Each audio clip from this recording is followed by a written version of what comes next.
Hello students, welcome to 24 वानी education. आज का जो हमारा टॉपिक है वो है chemistry +1 second unit structure of atom. इसके अंदर हम अपना पहला टॉपिक स्टार्ट करेंगे, डिस्कवरी ऑफ इलेक्ट्रॉन। बिल्कुल सिंपल है, इजी है, इंपॉर्टेंट है। चलिए स्टार्ट करते हैं डिस्कवरी ऑफ इलेक्ट्रॉन। देखिए, इस चैप्टर के अंदर हम इलेक्ट्रॉन की डिस्कवरी, प्रोटॉन की डिस्कवरी, न्यूट्रॉन की डिस्कवरी और न्यूक्लियस की डिस्कवरी, इनको पूरा डिटेल में समझेंगे। ठीक है, चलिए देखिए, जो इलेक्ट्रॉन, प्रोटॉन, न्यूट्रॉन, वैसे तो एक एटम के अंदर बहुत सारे पार्टिकल्स एग्जिस्ट करते हैं, लगभग नियर अबाउट 35 सब एटॉमिक पार्टिकल है। पर उनमें से जो इलेक्ट्रॉन, प्रोटॉन और न्यूट्रॉन है वो इनके मेन पार्टिकल कहलाते हैं, फंडामेंटल पार्टिकल कहलाते हैं। तो इन्हीं फंडामेंटल पार्टिकल्स में से जो हमारा पहला फंडामेंटल पार्टिकल है इलेक्ट्रॉन, उसकी हम आज डिस्कवरी करते हैं कि कैसे इलेक्ट्रॉन एक एटम के अंदर डिस्कवर हुआ। देखिए, डिस्कवरी ऑफ इलेक्ट्रॉन से रिलेटेड जो कॉन्सेप्ट है या जो हमारे पास प्रोजेक्ट है, जिसको हम एक्सपेरिमेंट भी बोल सकते हैं, उसे हम बोलते हैं विलियम्स क्रुक्स एक्सपेरिमेंट या डिस्चार्ज ट्यूब एक्सपेरिमेंट। इसको हम डिस्चार्ज ट्यूब एक्सपेरिमेंट भी बोल सकते हैं। We can call it discharge tube experiment या William Crookes discharge tube experiment. अब देखिए, ये एक्सपेरिमेंट एक्चुअल में था क्या, इसके अंदर किया क्या गया।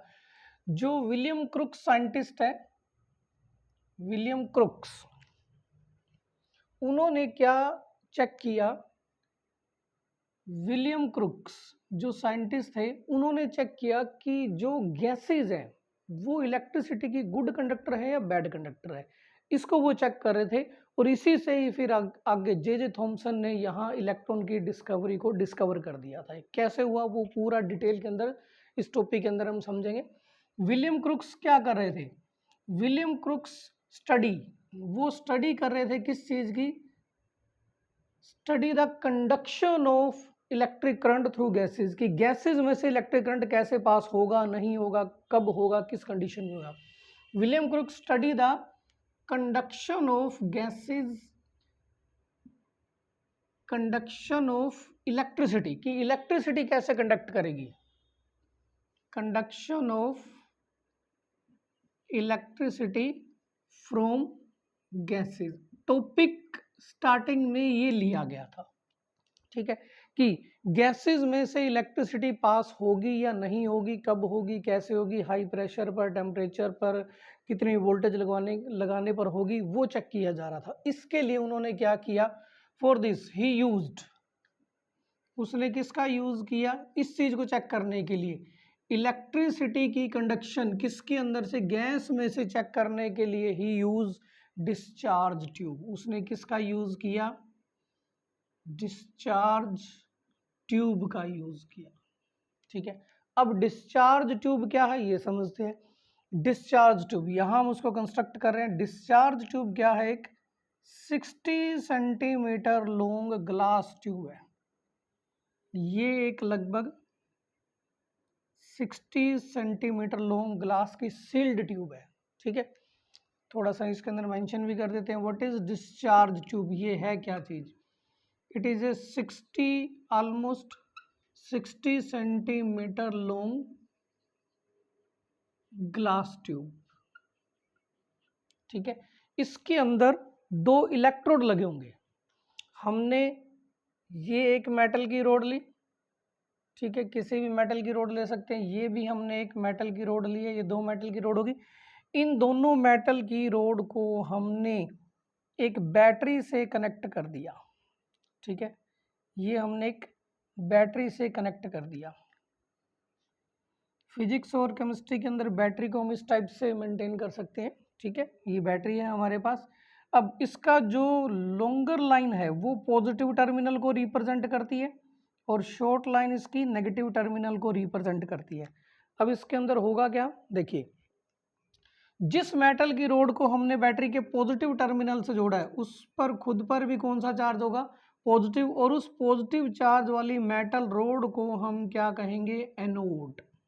ठीक है, ध्यान रखिएगा, जिस मेटल की रोड को हम बैटरी के पॉजिटिव चार्ज से कनेक्ट कर देंगे उस पर खुद पर भी पॉजिटिव चार्ज आ जाएगा और वो क्या कहलाएगी, एनोड कहलाएगी। इसके अपोजिट जिस मेटल की रोड को हम बैटरी के नेगेटिव चार्ज से जोड़ेंगे, नेगेटिव टर्मिनल से जोड़ेंगे, उस पर भी नेगेटिव चार्ज आ जाएगा और वो रोड क्या कहलाएगी उस टाइम, कैथोड कहलाएगी। ठीक है, ये एनोड हो गया और हमारे लिए ये कैथोड हो गया। ये सिंपल सा एक हमारे पास इसके अंदर सेटअप हुआ। सिर्फ हमने क्या किया, एक 60 सेंटीमीटर लॉन्ग ये ग्लास ट्यूब है, एक कैथोड लगा दिया और एक एनोड, इसके अंदर एक एनोड लगा दिया बैटरी के टर्मिनल से जोड़कर। अब इसके अंदर हमने हाइड्रोजन गैस फिल की। कौन सी गैस इसके अंदर फिल की गई है? इसके अंदर फिल की गई है हाइड्रोजन गैस। ठीक है, वोल्टेज देखिए हमने कितनी रखी है, लगभग 10,000 वोल्ट हमने बैटरी में से यूज किया, 10,000 वोल्ट। अब जब 10,000 वोल्ट हाइड्रोजन गैस अगर हमने रखी है 1 एटीएम पर, 1 एटीएम एटमॉस्फेयर के प्रेशर को मेजर करने का एक यूनिट है 1 एटीएम। इसकी वैल्यू है, अगर मिलीमीटर में लें तो ये है 760 मिलीमीटर ऑफ मरकरी। 1 एटीएम या 760 मिलीमीटर एक ही बात है ये। ठीक है, इतने हाई वोल्टेज और इतने हाई प्रेशर पर जब हमने इसके अंदर से इलेक्ट्रिसिटी पास की, तो इसके अंदर से एक्चुअल में इलेक्ट्रिसिटी पास नहीं हुई। यानी हम ये कह सकते हैं कि इतने हाई प्रेशर पर जब हमने गैसेस के अंदर से इलेक्ट्रिसिटी पास की तो उसमें से इलेक्ट्रिक करंट पास आउट नहीं हुआ। तो फिर इसका मतलब ये हुआ कि gases are poor conductor of electricity, gas electricity को कंडक्टर नहीं कर रही है। अब इसके अंदर हाइड्रोजन गैस थी 1 एटीएम प्रेशर पर, यानी बहुत ज्यादा गैस इसके अंदर हमने डाली हुई है, और ये गैस क्या कर रही है, इलेक्ट्रिसिटी को कंडक्ट नहीं कर रही है। अब एक बात है, जो चीज इलेक्ट्रिसिटी को कंडक्ट नहीं कर रही है अगर हम उसे हटा दें तो क्या उससे इलेक्ट्रिसिटी कंडक्ट होना स्टार्ट हो जाएगी? यही चीज को प्रूव करने के लिए विलियम क्रुक्स ने क्या किया, इस पूरे सेटअप के अंदर हाइड्रोजन गैस के प्रेशर को कम किया, यानी हाइड्रोजन गैस इसमें से निकालना स्टार्ट कर दी। देखो, गैस ज्यादा होगी तो उसका प्रेशर भी ज्यादा होगा, अगर इसके अंदर से गैस कम कर देंगे तो उसका प्रेशर भी कम हो जाएगा। इस प्रेशर को कम करने के लिए पहले हमने हाइड्रोजन गैस को 1 एटीएम प्रेशर पर रखा हुआ था, यानी 760 मिलीमीटर पर। इस प्रेशर को कम करने के लिए यहां उसने एक वैक्यूम पंप का यूज किया। ठीक है, ये वैक्यूम पंप में से हम क्या कर सकते हैं, गैस को बाहर निकाल सकते हैं। This is vacuum pump.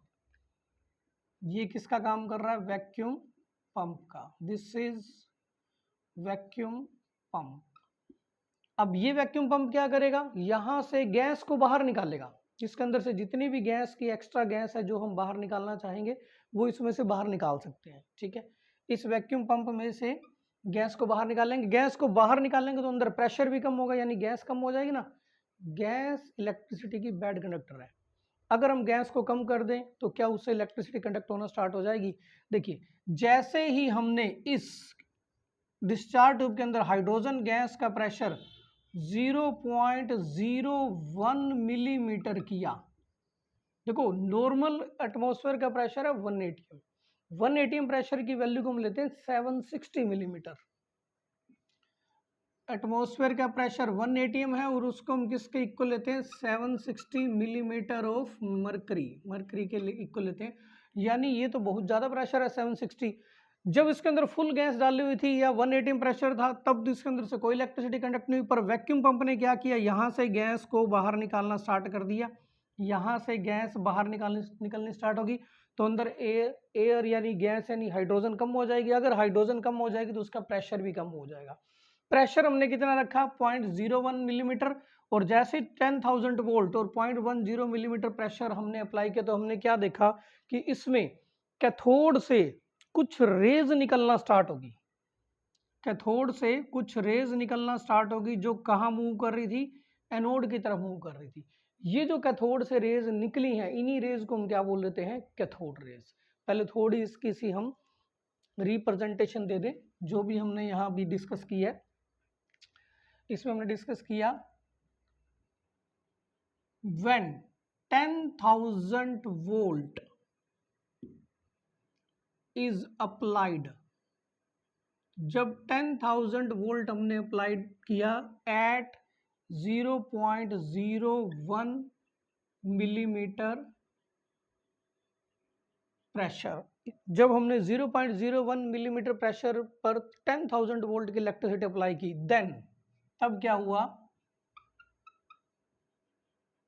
then some invisible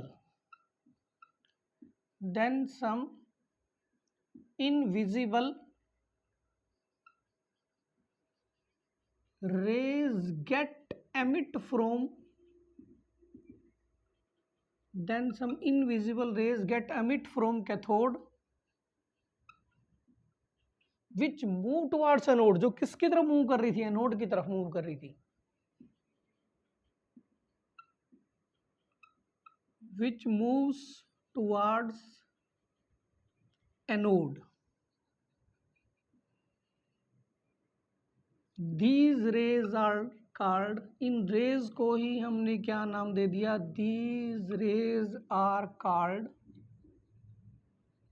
cathode rays, cathode से निकली है इसलिए हमने इनको क्या नाम दे दिया, कैथोड रेज दे दिया। ठीक है, अब इसके अंदर पॉइंट ये आ सकता है कि जब ये रेज इनविजिबल है, हमने यहाँ मेंशन भी किया सम इनविजिबल, जब ये रेज इनविजिबल है तो फिर हमें डिटेक्ट कैसे हुई, तो देखिए इसके लिए डिटेक्शन के लिए हमने क्या किया कि ये जो हमारा एनोड है इसके बिल्कुल बैक साइड पर, इस एनोड के बिल्कुल बैक साइड पर हमने एक ZnS की स्क्रीन लगा दी। किसकी स्क्रीन लगाई, जिंक सल्फाइड स्क्रीन। और जिंक सल्फाइड स्क्रीन एक ऐसी स्क्रीन है कि जब भी इस पर कैथोड रेज स्ट्राइक करेंगे तो ये ग्रीनिश येलो कलर प्रोड्यूस करती है। अब फिर देखो बीच में तो इसका एनोड लगा हुआ है तो वो वहां तक तो पहुंचेगी नहीं, फिर हमने क्या किया, इसकी डिटेक्शन के लिए ये जो हमारा एनोड था इसको परफोरेटेड कर दिया, यानी इसमें बहुत बड़े बड़े होल कर दिए। तो अब क्या होगा कि जो ये कैथोड रेज यहाँ से निकल रही है वो सीधा इस होल में से पास आउट होती हुई कहाँ स्ट्राइक कर रही है, जिंक सल्फाइड स्क्रीन पर। और जैसे ही जिंक सल्फाइड स्क्रीन पर स्ट्राइक करती है तो ये जो जिंक सल्फाइड स्क्रीन है ये ग्रीनिश येलो हो जाता है, it will appear greenish yellow. और ये जो जिंक सल्फाइड स्क्रीन है ये ग्रीनिश येलो सिर्फ और सिर्फ किस कंडीशन के अंदर होता है, जब कैथोड रेज इनके ऊपर स्ट्राइक करती है। ठीक है, तो इस टाइप से हमने पहले इनकी डिटेक्शन की है।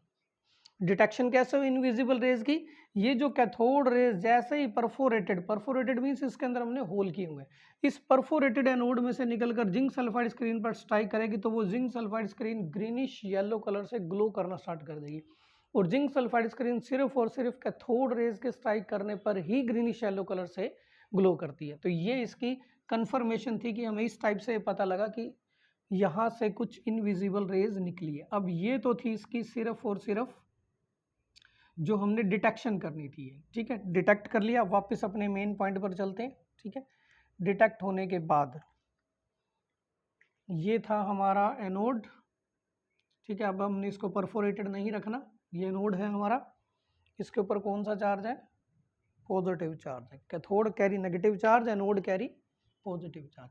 वापस पॉइंट पर 10,000 वोल्ट 0.01 मिलीमीटर पर लगाने पर कैथोड से कुछ रेज निकली। ठीक है, जो कहाँ मूव कर रही है, एनोड की तरफ मूव कर रही है। इन रेज को हमने क्या नाम दे दिया, cathode rays.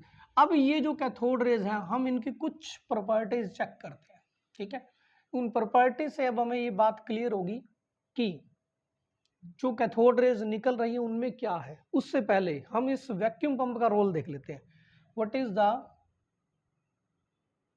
Role of vacuum pump. कई बार डायरेक्ट ही सिंगल मार्क्स में क्वेश्चन आया था, what is the role of vacuum pump in discharge tube. Discharge tube में वैक्यूम पंप का क्या रोल है। देखिए अभी हमने कहा था ना कि स्टार्टिंग में हाइड्रोजन गैस को हमने नॉर्मली 1 ATM 760 मिलीमीटर पर पुट कर दिया था। ठीक है, तब इसके अंदर से कोई भी gas electric current pass out नहीं हो रहा था। फिर हमने क्या किया, इस गैस को यहाँ से बाहर निकालना था, अंदर प्रेशर कम करना था। प्रेशर कम करने के लिए हमने किसका यूज किया, वैक्यूम पंप का। वैक्यूम पंप क्या करेगा, यहाँ से गैस को बाहर निकालेगा। गैस अगर यहाँ कम होती जाएगी तो प्रेशर भी कम होता जाएगा। और जैसे ही प्रेशर को हम 0.01 मिलीमीटर पर लेकर गए इतनी हाई वोल्टेज पर, तो कैथोड से कुछ रेज निकलनी स्टार्ट होगी जो कहाँ मूव कर रही है, एनोड पर।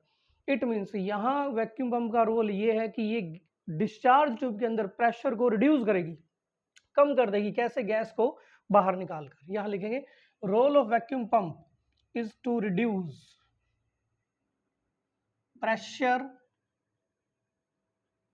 किसके अंदर, इनसाइड डिस्चार्ज ट्यूब। ठीक है, ये वैक्यूम पंप का एक सिंपल सा रोल हो गया कि ये डिस्चार्ज ट्यूब के अंदर प्रेशर को रिड्यूस कर देगी। ठीक है, कैसे निकालेगी, by releasing the excess hydrogen. Hydrogen को यहां से हम रिलीज कर देंगे। चलिए अब हम देखते हैं प्रॉपर्टीज ऑफ कैथोड रेज। जो कैथोड से रेज निकली हैं, इन कैथोड रेज के हम प्रॉपर्टीज को चेक करते हैं। इससे इलेक्ट्रॉन डिस्कवर होगा। Properties of cathode rays, cathode raise की प्रॉपर्टीज को हम चेक करते हैं।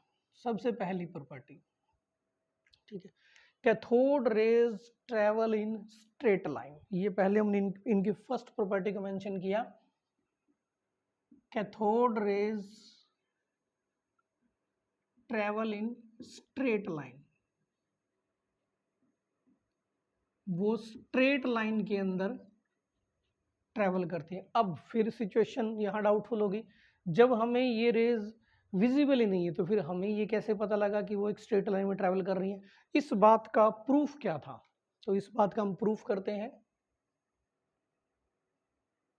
क्या प्रूफ था कि वो स्ट्रेट लाइन के अंदर ट्रेवल कर रही हैं? तो देखिए, इस बात का प्रूफ ये था कि हमने क्या किया, ये जो कैथोड रेज यहाँ से निकल रही है, यहाँ हमने एक जिंक सल्फाइड स्क्रीन लगाई, ठीक है, जिंक सल्फाइड स्क्रीन, और इनके रास्ते में हमने किसी भी शेप का एक ऑब्जेक्ट रख दिया, ठीक है, इस शेप का हमने एक ऑब्जेक्ट इनके रास्ते में रख दिया। अब देखिए, कैथोड रेज बिल्कुल स्ट्रेट ट्रेवल कर रही हैं। अगर वो स्ट्रेट ट्रेवल कर रही हैं बिल्कुल, तो वो क्या करेंगे, इस जिंक सल्फाइड स्क्रीन पर ये जो हमने ऑब्जेक्ट रखा है इसकी बिल्कुल वैसी की वैसी ही इमेज ड्रा कर देंगी, ठीक है, यानी शेडो ड्रा कर देंगी। ये इनकी बिल्कुल एग्जैक्ट उसी टाइप की ही शेडो ड्रा कर दी उसने। अब ये बात ऑब्वियस है कि अगर एक सब्सटेंस किसी ऑब्जेक्ट की बिल्कुल एग्जैक्ट इमेज क्रिएट कर रहा है, एग्जैक्ट शेडो क्रिएट कर रहा है, इट मीन्स वो स्ट्रेट लाइन में चल रहा है। क्यों? देखिए, यहाँ से तो वो स्ट्रेट चलेगी कैथोड रेज, यहाँ से भी चलेगी, पर यहाँ से जाने वाली सारी कैथोड रेज रुक गई।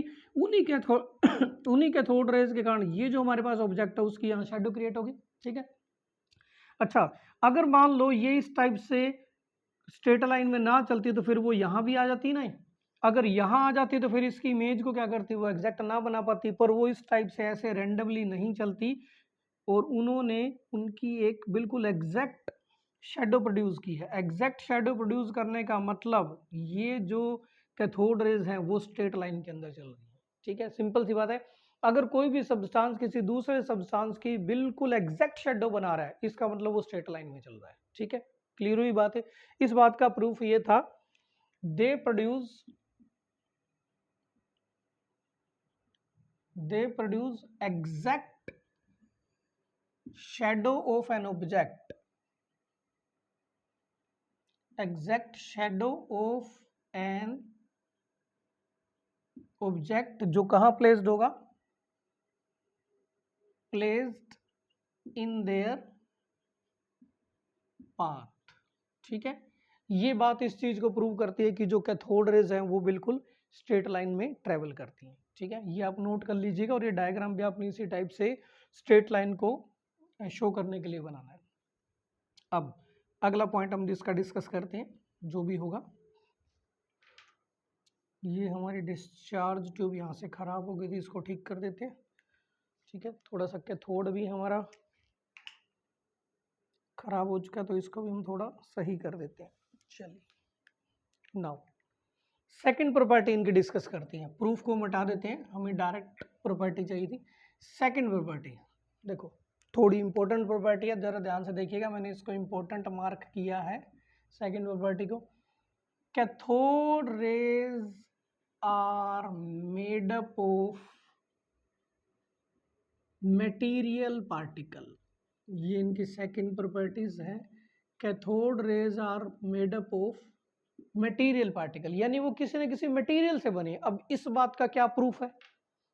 इस बात का भी हमें प्रूफ चाहिए कि हमें कैसे पता लगा कि वो किसी मटेरियल पार्टिकल से बने हुए हैं। तो देखते हैं, देखिए, अब इस चीज को प्रूव करने के लिए ये कैथोड रेज यहाँ से निकल रही है, ठीक है। हमने क्या किया, उनके वे में एक पैडल व्हील लगा दिया। पैडल व्हील ये समझ सकते हैं, एक बिल्कुल हल्के से हल्का, लाइट से लाइट फैन। ये हमने उनके वे में एक पैडल व्हील लगा दिया, ठीक है, बिल्कुल जितना भी छोटे से छोटा हम हल्के से हल्का लगा सकते हैं। तो हम क्या देखते हैं कि जैसे ही कैथोड रेज इस व्हील के ब्लेड से स्ट्राइक करते हैं तो इस व्हील के जो ब्लेड हैं वो मूव करने लग जाते हैं। ठीक है, अब मान लो ये हमने एक पैडल व्हील के ब्लेड लिए, अगर कोई मटेरियल वाली चीज आकर इससे स्ट्राइक करेगी, कोई मटेरियल वाली चीज आकर इससे स्ट्राइक करेगी तो इसे रोटेट कर रही है ना, जहां से वो स्ट्राइक करेगी वहीं रोटेट करेगी, ऊपर से करेगी तो नीचे जाएगा, नीचे से करेगी तो ऊपर जाएगा। ठीक है, सेम यही बात यहाँ हुई। हमने क्या देखा कि यहाँ जैसे ही कैथोड रेज इस पैडल व्हील के ब्लेड को स्ट्राइक करते हो तो ब्लेड रोटेट करने लग जाता है। अब कोई चीज इससे स्ट्राइक करेगी, कोई पार्टिकल स्ट्राइक करेगा तो ही ये क्या होंगे, रोटेट होंगे। इसके ब्लेड का रोटेट होना ये प्रूव कर रहा है कि कैथोड रेज किससे बने हुए हैं, कुछ ना कुछ मटेरियल से बने हुए हैं। अब इसका प्रूफ क्या था, cathode rays are made up of material particle as they rotate paddle wheel यानी बिल्कुल हल्के से हल्का और छोटे से छोटा फैन मान सकते हो। ठीक है, they rotate paddle wheel placed in their path, जो उनके रास्ते में हमने रखा था। यही बात इस चीज को प्रूव करेगी कि वो किससे बने हुए हैं, मटेरियल पार्टिकल से। ठीक है, ये जो सेकंड पॉइंट है उसका प्रूफ हमने दिया और उसका डायग्राम भी यही बनेगा। ठीक है, अब नेक्स्ट पॉइंट के लिए हम इस डायग्राम को रिमूव करते हैं, अगला पॉइंट लेंगे। ठीक है, देखिए थर्ड पॉइंट ये नोट कर लीजिएगा, इसका प्रूफ भी नोट कर लीजिएगा। चलिए नेक्स्ट हम मूव करते हैं कि ये जो कैथोड रेज है, थर्ड पॉइंट ये भी इंपॉर्टेंट है। कैथोड रेज पर नेगेटिव चार्ज है। ठीक है, पहले हम पॉइंट लिख ले, cathode rays carry negative charge, उन कैथोड रेज पर नेगेटिव चार्ज। अब इस बात का प्रूफ क्या है कि ये किसकी तरफ मूव कर रही हैं, पॉजिटिव एनोड की तरफ मूव कर रही है। पॉजिटिव की तरफ जो पार्टिकल जा रहा है इट मींस उसके ऊपर कौन सा चार्ज होगा, नेगेटिव चार्ज होगा। इसके अलावा हमने क्या किया, इनके बीच में जैसे यहाँ ये डिस्चार्ज ट्यूब है, यहाँ हमने एक पॉजिटिव टर्मिनल रखा। मान लो हम ये कह रहे थे कि ये जो ब्लैक है ये है नेगेटिव टर्मिनल और ये ब्लू है पॉजिटिव टर्मिनल। तो हम क्या देख रहे हैं कि ये जो कैथोड रेज है ये किसकी तरफ मुड़ने लग रही है, पॉजिटिव टर्मिनल की तरफ मुड़ रही है, और नेगेटिव से ये क्या हो रही है, रिपेल हो रही है। अब कैथोड रेज अगर नेगेटिव से रिपेल होगी और पॉजिटिव की तरफ अगर मूव करेगी तो इसका मतलब उनके ऊपर कौन सा चार्ज है, जो सब्सटेंस पॉजिटिव की तरफ मूव कर रहा है इट मींस उस पर कौन सा चार्ज है, नेगेटिव चार्ज है। यही चीज इस चीज को प्रूव कर देगी कैथोड रेज पर नेगेटिव चार्ज है। ये सेकंड और थर्ड पॉइंट इसके इंपॉर्टेंट है। उसके बाद देखिए जो अगला पॉइंट हम इसकी प्रॉपर्टीज को मेंशन करते हैं, cathode rays produce heating effect, वो हीटिंग इफेक्ट प्रोड्यूस करती है। यानी अगर उनके रास्ते में कोई भी मेटल का पीस रख दिया जाए तो कैथोड रेज उस पर स्ट्राइक करती रहेंगी धीरे धीरे, और कुछ देर के बाद हम क्या देखते हैं कि वो मेटल हॉट हो जाती है, गर्म हो जाएंगी। ये अपने रास्ते में किसी भी सब्सटेंस जो इनके वे में आ रहा है उस पर स्ट्राइक करके उसको हॉट कर देती है, गर्म कर देंगी। तो इसका मतलब उनका हीटिंग इफेक्ट है, यानी अपनी एनर्जी को ट्रांसफर किया। ठीक है, ये एक सिंपल सा इनका पॉइंट था। फिफ्थ पॉइंट, अब जैसे मान लो ये एक HCl गैस है, हमने इनके बीच में से कैथोड रेज पास की तो हम क्या देखते हैं कि ये कैथोड रेज इस HCl गैस को ब्रेक कर देगी और इन्हें पॉजिटिव और नेगेटिव आयोनाइज कर देगी। पॉजिटिव आयन अलग हो जाएगा, नेगेटिव आयन अलग हो जाएगा। तो अगला पॉइंट है cathode rays ionize the gases, वो गैसेस को आयोनाइज कर देंगी फ्रॉम विच दे पास, जिसमें से वो पास आउट होती है, फ्रॉम विच दे पास। एक और इनकी सिक्स प्रॉपर्टी जो इंपॉर्टेंट है वो डिस्कस कर लेते हैं। देखिए अगर हम कैथोड रेज को, ये हमने कहा कैथोड रेज है, ठीक है, इसको हमने किसी भी हैवी मेटल, अब ये एक हमने हैवी मेटल लिया जैसे टंगस्टन, टंगस्टन का सिंबल W है।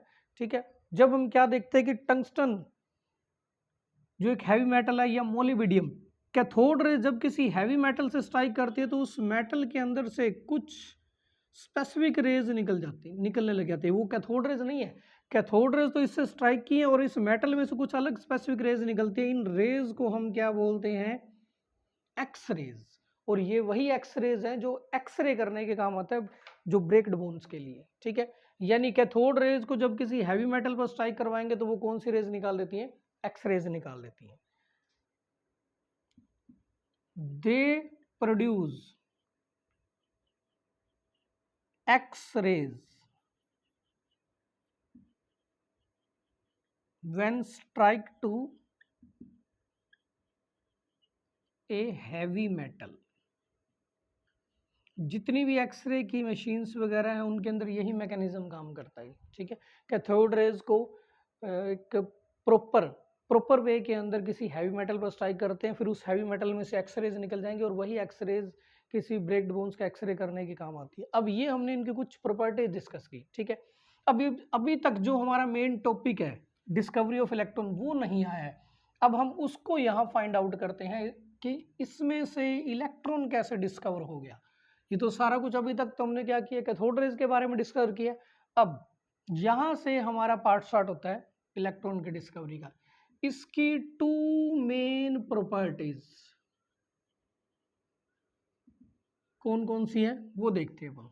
दो मेन प्रॉपर्टी जिनको हमने इंपॉर्टेंट बात किया, प्रॉपर्टी नंबर 2, ठीक है, property number 2 and property number 3, ये दो इसकी मेन प्रॉपर्टीज है 2 एंड 3, ठीक है। अब सेकंड प्रॉपर्टी इसकी क्या कह रही है, देखिए आपने टू कंप्लीट इसको दोबारा लिखना है, हम थोड़ा शॉर्टकट में लिख देते हैं। सेकंड प्रॉपर्टी ये कह रही है कि कैथोड रेज के अंदर क्या है, कुछ ना कुछ मटेरियल पार्टिकल है, कुछ ना कुछ मटेरियल्स है, ठीक है। थर्ड प्रॉपर्टी क्या कह रही है कि कैथोड रेज पर नेगेटिव चार्ज है, ठीक है। इन दोनों पॉइंट को हम कंबाइन करते हैं, कैथोड रेज पर मटेरियल, कैथोड रेज में मटेरियल पार्टिकल और कैथोड रेज पर नेगेटिव चार्ज है। अब देखिए मैं इन दोनों पॉइंट को कंबाइन करता हूं। ये मैंने कहा कैथोड रेज आ रही है, ये क्या है, कैथोड रेज, ठीक है। सेकंड पॉइंट क्या बोल रहा है जो इसका इंपॉर्टेंट है, cathode raise carry material particle, यानी इनके बीच में कुछ ना कुछ ये मटेरियल है जिसने पैडल व्हील को रोटेट किया था, ये इनके बीच में मटेरियल पार्टिकल है। थर्ड प्रॉपर्टी ये कह रही है कि इनके ऊपर नेगेटिव चार्ज है, कैथोड रेज पर कौन सा चार्ज है, नेगेटिव चार्ज है। अब इन दोनों बातों को कंबाइन करते हैं, कैथोड रे में मटेरियल और कैथोड रेज पर नेगेटिव चार्ज है, इट मींस ये नेगेटिव चार्ज उन मटेरियल पार्टिकल पर ही तो है, समझे बात है। कैथोड रेज में मटेरियल है कुछ और कैथोड रेज पर नेगेटिव चार्ज है, तो फिर इसका मतलब ये जो नेगेटिव चार्ज है वो उन मटेरियल पार्टिकल पर ही है, ये नेगेटिव चार्ज क्या होगा, इन मटेरियल पार्टिकल का ही होगा। अब ये नेगेटिव चार्ज वाले मटेरियल पार्टिकल जो किसके अंदर प्रेजेंट है, कैथोड रेज के अंदर, इन्हीं को हमने क्या नाम दे दिया, इलेक्ट्रॉन। समझ गए बात ये, ठीक है, बिल्कुल सिंपल है। अब इन दोनों प्रॉपर्टीज के बेस पर हम कहेंगे the negatively charge, the negatively charged particles, the negatively charged particles present in cathode rays are called electron। देखो ये जो यहां से दो मेन पॉइंट को पिक करना और उनमें ये चेक करना कि मटेरियल है और इलेक्ट्रॉन नेगेटिव चार्ज है, इन्हीं को हमने क्या नाम दे दिया, इलेक्ट्रॉन नाम दे दिया। ये किसके द्वारा किया गया, ये सारी सिचुएशन इंट्रोड्यूस की गई बाय जे थॉमसन, ठीक है। तो देखिए इस बात को इस टाइप से ऐसे समझ सकते हैं कि विलियम क्रुक्स ने तो ये एक्सपेरिमेंट परफॉर्म किया था कि गैसेस में से इलेक्ट्रिक करंट कैसे पास हो गया। उसका एक्सपेरिमेंट सिर्फ यहीं तक था कि जब तक उसने 10,000 वोल्ट लगाया और 0.01 मिलीमीटर लगा कैथोड रेज निकाल दी, बस, ठीक है। वहां तक तो था कैथोड रेज का विलियम क्रुक्स की सिचुएशंस। इसके बाद उसको स्टडी कर ये चीज फाइंड आउट करना कि इन कैथोड रेज के अंदर जो नेगेटिव चार्ज पार्टिकल है वही इलेक्ट्रॉन है, ये वाला वर्क किसके द्वारा परफॉर्म किया गया, जे थॉमसन के थ्रू, ठीक है। तो इसलिए डिस्कवरी ऑफ इलेक्ट्रॉन का जो क्रेडिट है वो किसको मिलता है, जे थॉमसन को ही, ठीक है। चलिए ये तो चीज डिस्कस हो चुकी है कि ये जो नेगेटिव चार्ज वाले मटेरियल पार्टिकल कैथोड रेज के अंदर प्रेजेंट है, इनको हमने क्या नाम दिया, इलेक्ट्रॉन। तो इलेक्ट्रॉन की यहां से डिस्कवरी हुई। अब कुछ और थोड़ी हम सिचुएशंस क्लियर करते हैं जिससे हमें ये पता लगेगा, इलेक्ट्रॉन्स के बारे में काफी कुछ पॉइंट पता लगेंगे, ठीक है। अब नाउ एक हम वर्ड यूज करते हैं इसके अंदर, स्पेसिफिक चार्ज, स्पेसिफिक चार्ज। देखिए चार्ज को तो हम किससे लिखते हैं, सिर्फ क्यू से लिखते हैं, पर स्पेसिफिक चार्ज का it is the ratio of charge by mass of a substance. ठीक है, किसी भी सब्सटेंस के चार्ज को अगर उसके मास से डिवाइड कर दे तो वो क्या है, स्पेसिफिक चार्ज है। अब इसके लिए पॉइंट क्या था, specific charge of electron, specific charge of electron. ये किससे पता लगा, ये भी जे थॉमसन ने अपना एक्सपेरिमेंट करके फाइंड आउट किया। देखिए ये जो एक्सपेरिमेंट है कि हायर क्लासेस में, यहाँ हमने इनकी डायरेक्ट वैल्यू यूज करनी है।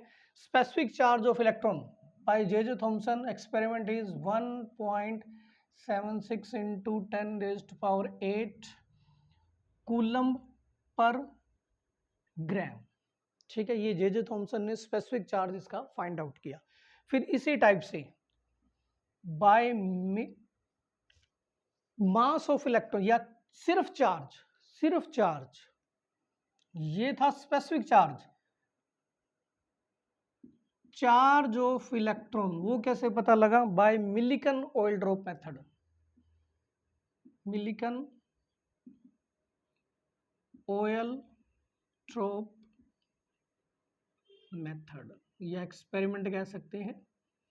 इसकी भी यहाँ रिक्वायरमेंट नहीं है, हमें तो यहाँ डायरेक्ट इनका डेटा चाहिए।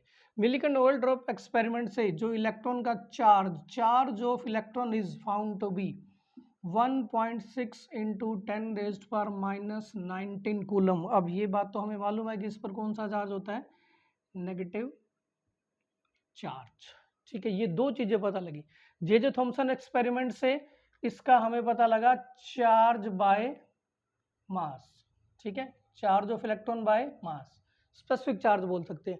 और मिलिकन ऑयल ड्रॉप मेथड से पता लगा इसका चार्ज। अब इन दोनों के कंपैरिजन से हमें इलेक्ट्रॉन का मास निकल जाएगा। ठीक है, कैसे, इसको अगर मैंने कहा इक्वेशन नंबर 1 और इसको अगर मैंने कहा इक्वेशन नंबर 2।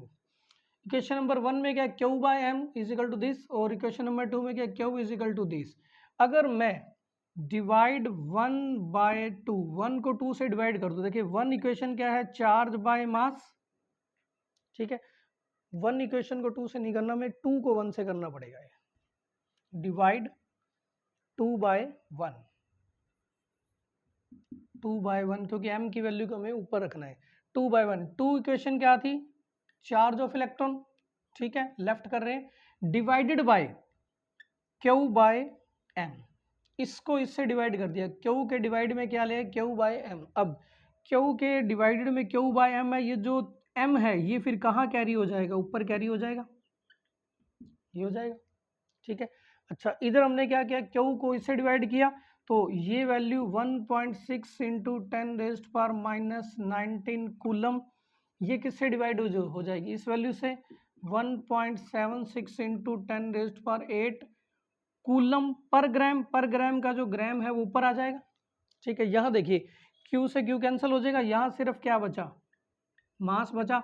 और इस वैल्यू को जब हम सोल्व आउट करते हैं तो इसकी वैल्यू आती है 9.11 into 10⁻27 gram, 28 10⁻28 gram. This is the value of mass of electron.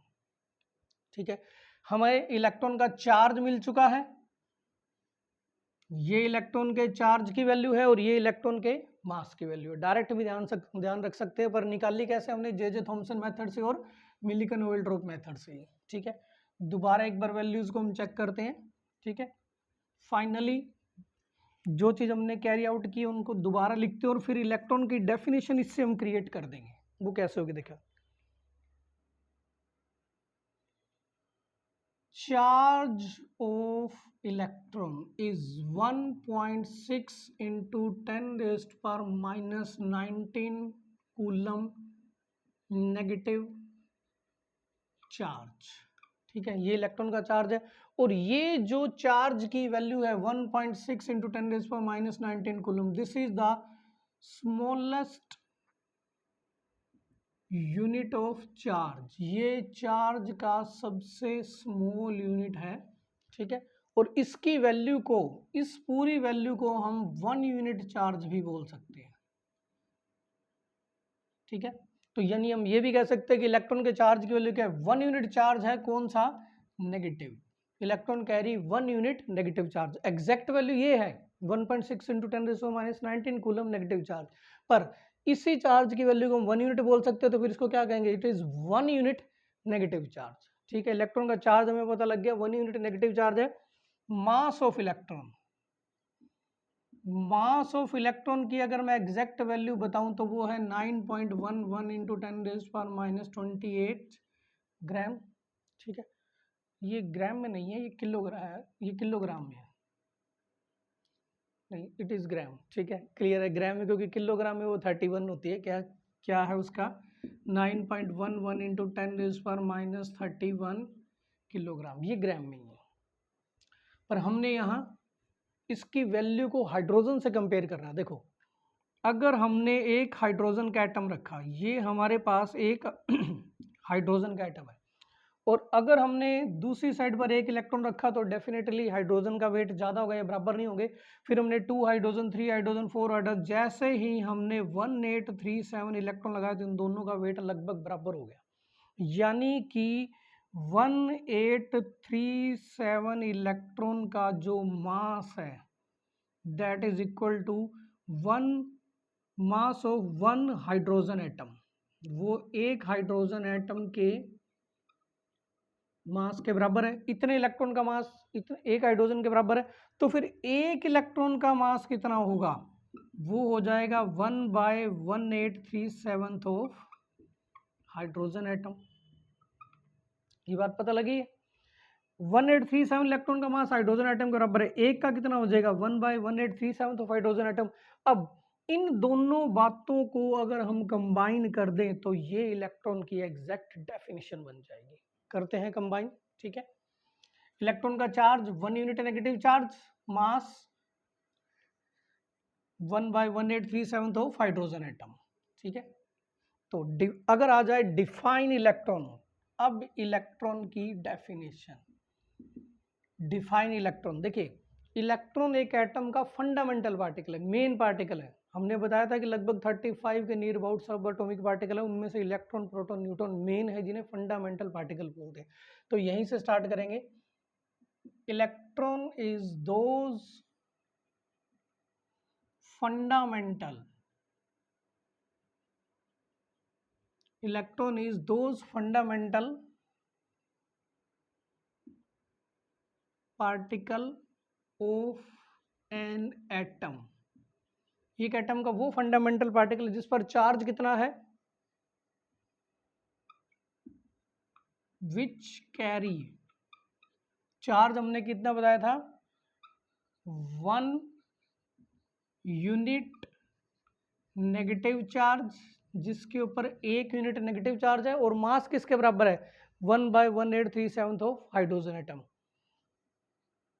And has mass equal to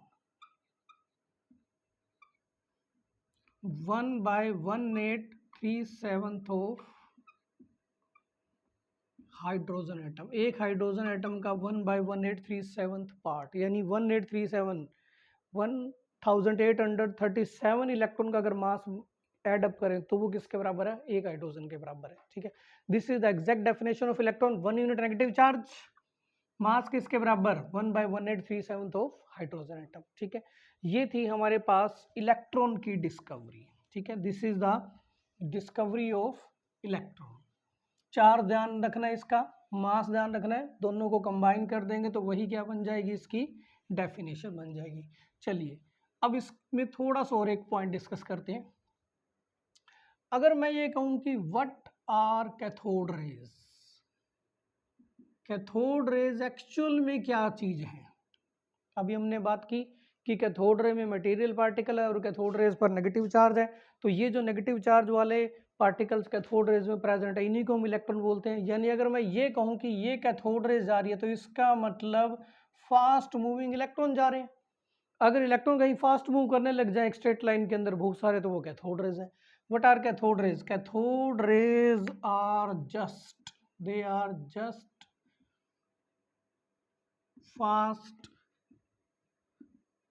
moving electrons. Cathode rays जा रही है, इसका मतलब इलेक्ट्रॉन जा रहे हैं। इलेक्ट्रॉन, बहुत सारे इलेक्ट्रॉन अगर स्ट्रेट लाइन में जा रहे हैं तो वो क्या है, कैथोड रेज जा रही है। ठीक है, cathode rays are just fast moving electron. एक और यहाँ इंपॉर्टेंट क्वेश्चन क्रिएट होता है, what is the origin of cathode rays? What is origin of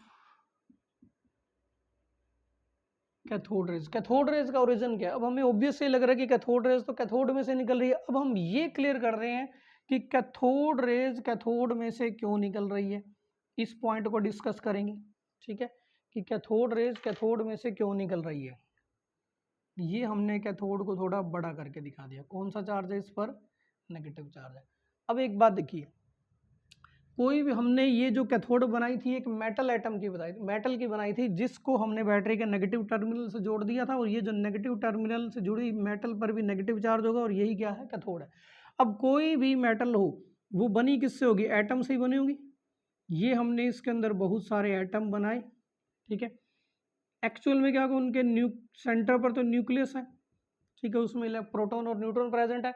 इसके आउटर शेल में यहाँ क्या होंगे? नेगेटिव इलेक्ट्रॉन होंगे ना। ये आउटर शेल में क्या होंगे? इसके नेगेटिव इलेक्ट्रॉन होंगे। देखो ये मेटल है, मेटल एटम से बने होंगे, और एटम के आउटर शेल में इलेक्ट्रॉन होंगे। ठीक है, अब जैसे हम 10,000 वोल्ट की बैटरी अप्लाई करते हैं, इतना इलेक्ट्रिक करंट अप्लाई करते हो, तो यहाँ भी 10,000 वोल्ट का नेगेटिव चार्ज हो, यहाँ 10,000 वोल्ट का पॉजिटिव चार्ज। इतना हाई पॉजिटिव चार्ज क्या करेगा, इस मेटल के एटम के आउटर शेल से इलेक्ट्रॉन को बाहर निकाल देगा, और ये इलेक्ट्रॉन किधर मूव करने लग जाएंगे? पॉजिटिव एनोड की तरफ मूव करने लग जाएंगे। नेगेटिवली चार्ज इलेक्ट्रॉन अगर मूव करने लग जाए तो वही क्या है? इलेक्ट्रॉन है। वही क्या है? कैथोड रेज है। Cathode rays are just fast moving electron. ठीक है, इतना हाई वोल्ट का पॉजिटिव चार्ज क्या करेगा? मेटल के एटम के आउटर शेल के इलेक्ट्रॉन को इजेक्ट कर देगा, और ये इलेक्ट्रॉन किसकी तरफ मूव करेंगे? एनोड की तरफ, क्योंकि वो पॉजिटिव है और इलेक्ट्रॉन पर नेगेटिव है। नेगेटिव वाला पॉजिटिव की तरफ जाएगा। इलेक्ट्रॉन जब यहाँ से मूव होकर जाएगा तो यही क्या बन जाएगा? Cathode rays. ठीक है, तो what is the origin of cathode rays? Cathode raise सबसे पहले कैथोड से रिलीज हुई। देखिए दो जगह से कैथोड रेज रिलीज होती हैं। कैथोड रेज ओरिजिनेट फ्रॉम, ये थोड़ा इंपॉर्टेंट क्वेश्चन है। पहला point, first from cathode. Cathode rays पहले कैथोड से निकलती है, फिर उसके बाद ये हमने पहले कैथोड से निकाल दी। ठीक है, फिर उसके बाद जो हमने इसके अंदर हाइड्रोजन गैस फिलअप की हुई थी, उसमें से भी कैथोड रेज निकलनी स्टार्ट हो जाती है।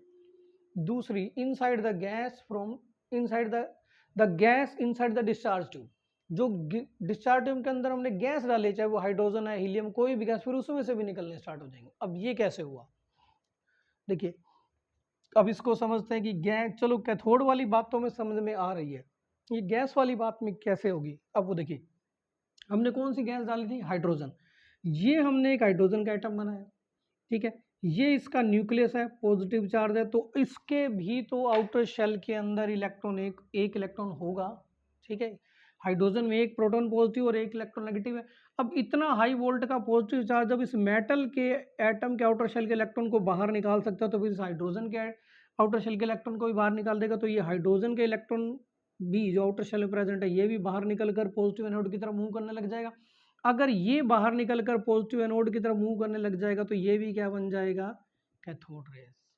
ठीक है, और भी एटम होंगे, सब में से क्या होंगे? इलेक्ट्रॉन बाहर निकलने लग जाएंगे। सिंपल सी बात है, इतना हाई वोल्ट का जो पॉजिटिव चार्ज है वो एटम में से इलेक्ट्रॉन को भी बाहर निकाल देगा, और गैस के आउटर शेल में से भी इलेक्ट्रॉन को बाहर निकाल लेगा। इलेक्ट्रॉन बाहर निकलकर जैसे एनोड की तरफ मूव करेगा, वो क्या बन जाएगा?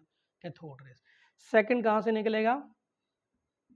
Second, cathode rays originate from gas which is filled inside discharge tube, जो हमने डिस्चार्ज ट्यूब के अंदर गैस डाली थी। ठीक है, ये जो सारी हमने सिचुएशन की है, ये सारी की सारी सिचुएशन हमारी डिस्कवरी ऑफ इलेक्ट्रॉन से रिलेटेड है। अब इसी के पैरेलल हम डिस्कवरी ऑफ प्रोटॉन भी डिस्कस कर लेते हैं। ठीक है, उसको हम थोड़ा सा शॉर्टकट के अंदर डिस्कस करेंगे, क्योंकि उसकी पूरी डिटेल वगैरह की इतनी रिक्वायरमेंट नहीं है। नाउ डिस्कवरी ऑफ प्रोटॉन, ये था discovery of electron. Now discovery of proton. ठीक है, इसके लिए भी सारी जो एक्सपेरिमेंट है वो सेम रहेगा, same to discharge tube experiment. ठीक है, एक्चुअल में होता क्या है देखो, अब यहां हम थोड़ी सी बात को और क्लैरिफाई करते हैं, पॉइंट को और क्लैरिफाई करेंगे।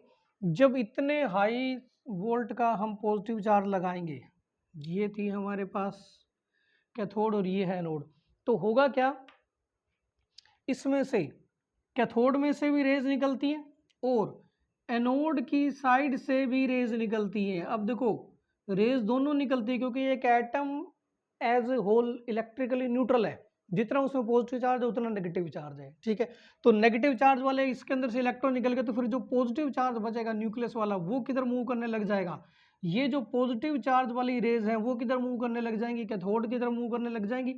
ये जो पॉजिटिव चार्ज वाली रोज जो कैथोड की तरफ मूव करते हैं, इन रेज को हम क्या नाम दे देते हैं, these rays are anode rays. ठीक है, यानी यहां हम सीधा टू द पॉइंट ये बात करते हैं कि जब ये हम एक्सपेरिमेंट करते हैं तो कैथोड में से भी रेज निकलती है और एनोड की तरफ से भी रेज निकलती है। अब कैथोड रेज का एक्सपेरिमेंट, इलेक्ट्रॉन की डिस्कवरी में हम सिर्फ कैथोड रेज को बताते हैं, प्रोटॉन की डिस्कवरी में हम सिर्फ एनोड रेज को बताएंगे, निकलेंगी दोनों ही सेम एक्सपेरिमेंट के अंदर। ठीक है, सारी सिचुएशन वही होगी, ये भी रेज क्या करेंगी, स्ट्रेट लाइन के अंदर ट्रेवल करेंगी, बट फर्क क्या होगा, अगर मैं कहूं प्रॉपर्टीज ऑफ एनोड रेज, सारा एक्सपेरिमेंट वही, कैथोड की साइड से जो रेज निकली वो कैथोड रेज, एनोड की साइड से जो रेज निकली वो एनोड रेज। इनकी भी प्रॉपर्टी अगर मैं कहूं पहले तो वो भी स्ट्रेट लाइन के अंदर मूव कर रही हैं, सारी प्रॉपर्टी सिमिलर है। ठीक है, दूसरा वो भी किससे बनी हुई है, मटेरियल पार्टिकल से बनी हुई है। अब ये कैसे पता लगा, इनके रास्ते में भी पैडल व्हील लगाया, उसने भी रोटेट कर दिया। ठीक है, third point, they carry positive charge, उनके ऊपर पॉजिटिव चार्ज। अब ये कैसे पता लगा, क्योंकि ये कहाँ मूव कर रही है, नेगेटिव की तरफ मूव कर रही है। ठीक है, उसी टाइप से ये भी एक्स रेज प्रोड्यूस कर रही है, हीटिंग इफेक्ट प्रोड्यूस कर रही है, गैसेस को आयोनाइज कर रही है। पर अब इन्हीं दोनों अगर पॉइंट को इंपॉर्टेंट को देखें, 2 और 3 को, ये मैंने कहा एक एनोड रेज जा रही है, दिस इज एनोड रेज।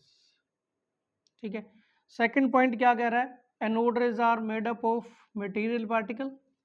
ठीक है, और इस एनोड रेज पर कौन सा चार्ज है, पॉजिटिव चार्ज है। तो इसका मतलब एनोड रेज में कुछ मटेरियल और एनोड रेज पर पॉजिटिव, तो ये पॉजिटिव चार्ज नहीं मटेरियल पर है। इन एनोड पॉजिटिव चार्ज वाले मटेरियल पार्टिकल को जो एनोड रेज के अंदर प्रेजेंट है, इसी को हमने क्या नाम दे दिया, प्रोटॉन। ठीक है, सबसे पहले हमने कहा प्रोटॉन की डिस्कवरी की,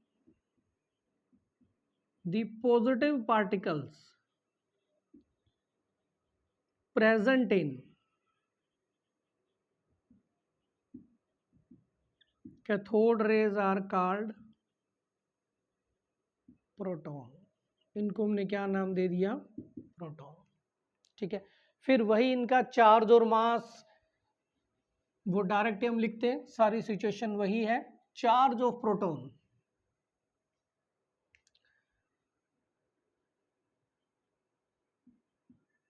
चार्ज ऑफ प्रोटॉन इलेक्ट्रॉन के बराबर 1.6 इंटू 10 रेज पर -19 कूलम पॉजिटिव चार्ज। इलेक्ट्रॉन का नेगेटिव था, ये पॉजिटिव है। Mass of proton, mass of proton देखो वो है 1.672 इंटू 10 रेज्ड पर -24 ग्राम।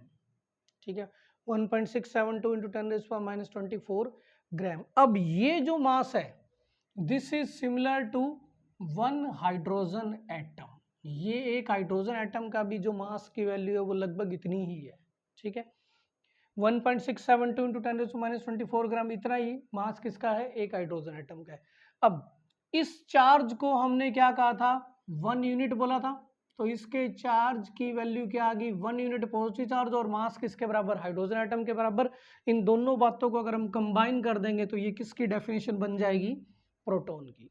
ठीक है, नाउ डिफाइन प्रोटॉन। अगर हम प्रोटॉन को डिफाइन करेंगे तो इसके लिए सेम वही situation, 3 fundamental particle, electron, proton, neutron. तो यहां से स्टार्ट करेंगे। Proton is that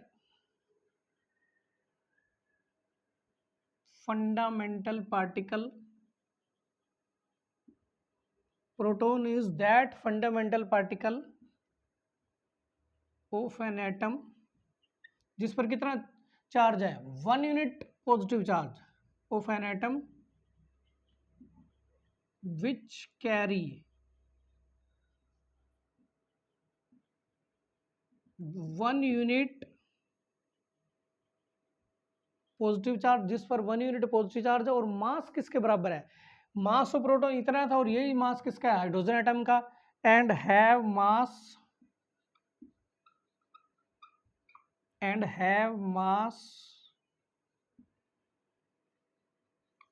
equal to that of hydrogen atom. ठीक है, charge 1 unit positive, mass hydrogen atom के बराबर, ये किसकी डेफिनेशन होगी, प्रोटॉन की डेफिनेशन होगी। ठीक है, अच्छी तरह से नोट कर लीजिएगा, चार्ज और मास की वैल्यू को भी ध्यान रखना है। ठीक है अब फिर इसका एक मेन पॉइंट, जैसे हमने कैथोड रेज की ओरिजिन किया था वैसे ही origin of cathode rays, anode rays करेंगे। अब व्हाट इज द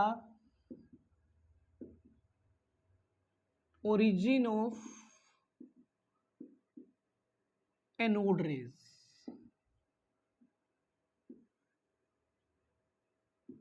तो ये आंसर देखिए बहुत इंपॉर्टेंट है, very very important. Cathode rays वाला इतना इंपॉर्टेंट नहीं है जितना एनोड रेज वाला इंपॉर्टेंट है। देखिए कैथोड रेज को तो हमने बिल्कुल एग्जैक्ट कैथोड से निकाला था, बिल्कुल एग्जैक्ट कैथोड से निकाले और बाद में फिर कहां से निकाल दिया था, एटम से निकाल दिया था। पर एनोड रेज को हम एनोड से नहीं निकालते, देखिए बिल्कुल गैप है, बिल्कुल टच नहीं करते। एनोड रेज एनोड से नहीं निकलती, वो सिर्फ और सिर्फ ये जो इसके अंदर गैस है उसी में से निकलती है। क्लियर करेंगे, पहले हम इसका पॉइंट लिख देते हैं।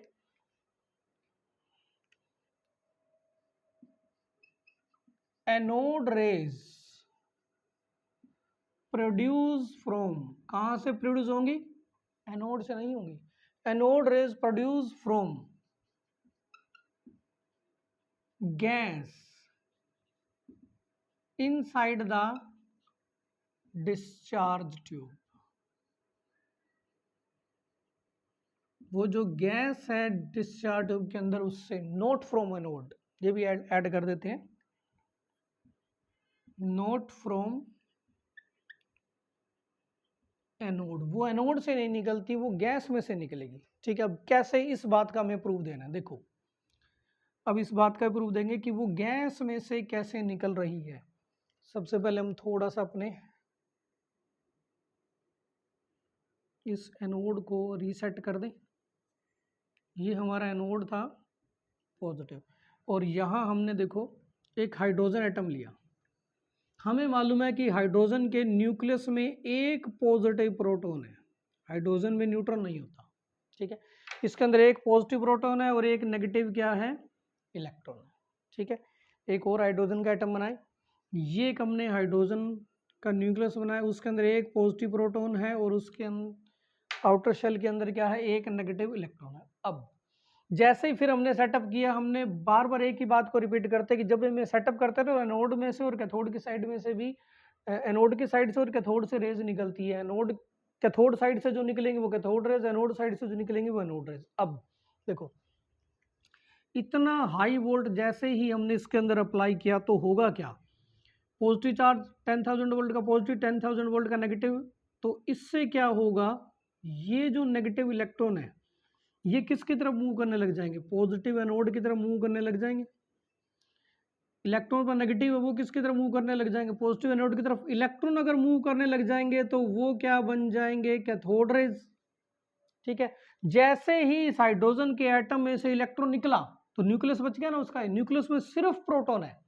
हाइड्रोजन के न्यूक्लियस में सिर्फ और सिर्फ प्रोटॉन है, न्यूट्रॉन नहीं होता। तो अब पॉजिटिव प्रोटॉन है नहीं, ये पॉजिटिव प्रोटॉन फिर किधर मूव करने लग जाएंगे, नेगेटिव कैथोड की तरफ मूव करेंगे।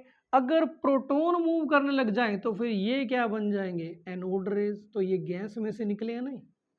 अब हम ये सोच सकते हैं कि जैसे इस गैस में से निकले थे तो फिर इसके अंदर से भी तो निकल सकते हैं। देखिए इसके अंदर एक, अगर मैं इस मेटल एटम को यूं बड़ा करके दिखाऊं तो इसमें भी क्या होगा, बहुत सारे मेटल के एटम है और इस पर पॉजिटिव चार्ज है, एनोड है। बट इनके न्यूक्लियस में क्या होगा, पॉजिटिव प्रोटॉन होगा। इनके न्यूक्लियस में क्या होगा, पॉजिटिव प्रोटॉन होगा और इनके साथ न्यूट्रॉन भी होंगे। सबके साथ क्या है, न्यूट्रॉन भी। एक को अच्छा सही से दिखा देते हैं, प्रोटॉन भी और न्यूट्रॉन भी है। हम क्या कर सकते हैं, किसी भी एटम के आउटर शेल से इलेक्ट्रॉन को तो निकाल सकते हैं, पर उसके इनर शेल को भी ब्रेक कर कर न्यूक्लियस में से प्रोटॉन को बाहर नहीं निकाल सकते। प्रोटॉन को न्यूक्लियस में से बाहर निकालना मतलब न्यूक्लियस को ब्रेक करना, रेडियो एक्टिविटी के अंदर आ जाएगा ये, ठीक है।